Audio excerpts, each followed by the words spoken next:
This is the K-100. When you receive this, we'll open it up. You will then see your calibration certificate and inspection report, warranty card, as well as a manual for the device.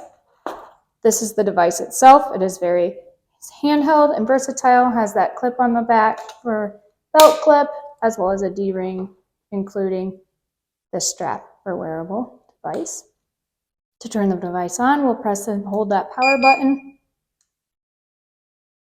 On the side here is the charging port cable included here, as well as the wall outlet as well. Inside, we'll have this little cover to protect your sensor as well. To turn off the device, you'll press and hold the power button.